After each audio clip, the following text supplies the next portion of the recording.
మీకెప్పుడైనా ఇలా అనిపించిందా? జుట్టు కత్తిరించినప్పుడు, గోర్లు కట్ చేసినప్పుడు ఎందుకు ఒక్క చుక్క కూడా పెయిన్ అనిపించదు? అసలు మన బాడీలో అప్పుడు ఏం జరుగుతుందో తెలుసా? మన జుట్టు, గోర్లు అనేవి జీవించి ఉన్న భాగాలు కావు.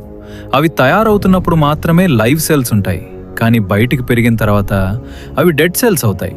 ఇవి ఒక స్పెషల్ ప్రోటీన్తో తయారవుతాయి. దాన్ని కెరటిన్ అంటారు.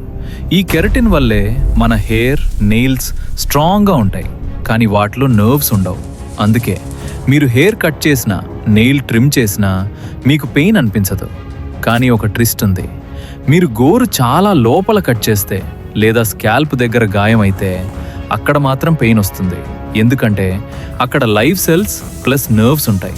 అంటే మీరు కట్ చేస్తున్నది డెడ్ పార్ట్ మాత్రమే, అందుకే పెయిన్ లేదు. సో నెక్స్ట్ టైం మీరు హెయిర్ కట్ లేదా నెయిల్ కట్ చేసేప్పుడు గుర్తుంచుకోండి, మీ బాడీలో కూడా డెడ్ పార్ట్స్ ఉంటాయి. అవి క్వయట్లీ ప్రొటెక్ట్ చేస్తూ ఉంటాయి.